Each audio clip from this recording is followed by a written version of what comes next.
C'est lui qui avait proposé qu'on aille se balader à cet endroit. Au début, je voulais pas, puis finalement, j'ai accepté. Je sais pas pourquoi j'ai accepté d'ailleurs.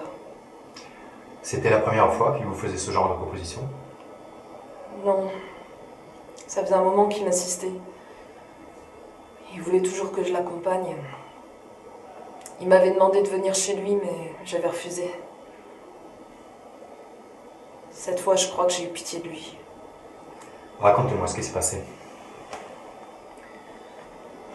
Au bout d'un moment, il m'a dit que ça lui plaisait beaucoup d'être avec moi. Il racontait qu'il me trouvait très belle, qu'il tenait beaucoup à moi. Je lui ai dit que je pouvais pas rester longtemps, qu'on m'attendait. Mais il a déclaré qu'on avait tout notre temps, qu'il n'y avait pas de problème. Vous avez senti qu'il vous menaçait? Non, c'était pas vraiment une menace.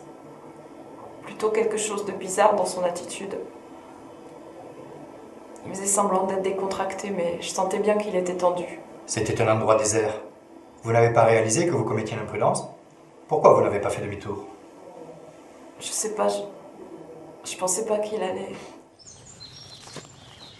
Écoute Amandine, j'ai accepté de venir ici pour te faire plaisir. Et ça s'arrête là. Je suis pas amoureux de toi. Je te l'ai déjà expliqué, répété. Alors pourquoi t'insistes? Mais moi je t'aime, je peux pas me passer de toi.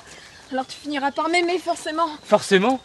On peut pas forcer les gens à vous aimer. T'es en plein délire là. C'est donc à ce moment-là qu'il vous a fait sa déclaration? Oui. Il m'a dit qu'il était fou amoureux de moi. Que j'étais la femme de sa vie. Que j'étais la plus belle qu'il ait jamais rencontrée. Et ensuite? T'aimes redit notre fille, hein, c'est ça? C'est qui la fille? Allez, arrête tes embrouilles. On s'arrache d'ici. J'ai essayé de le raisonner, de lui expliquer que c'était pas possible, qu'il s'était trompé. Je me suis même excusée au cas où j'aurais pu lui laisser croire des choses. Vous n'avez jamais eu envers lui d'attitude équivoque? Certainement pas. Il y a des hommes qui s'imaginent des trucs. Et c'est à ce moment-là que ça s'est passé?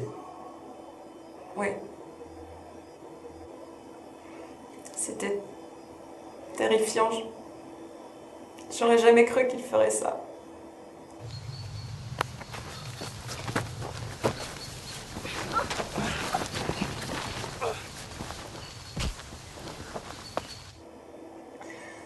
J'ai cru qu'il allait me tuer. C'était horrible. Je dois vous dire que l'enquête de police a confirmé votre témoignage. On a retrouvé des traces de votre ADN sous les ongles de votre ami.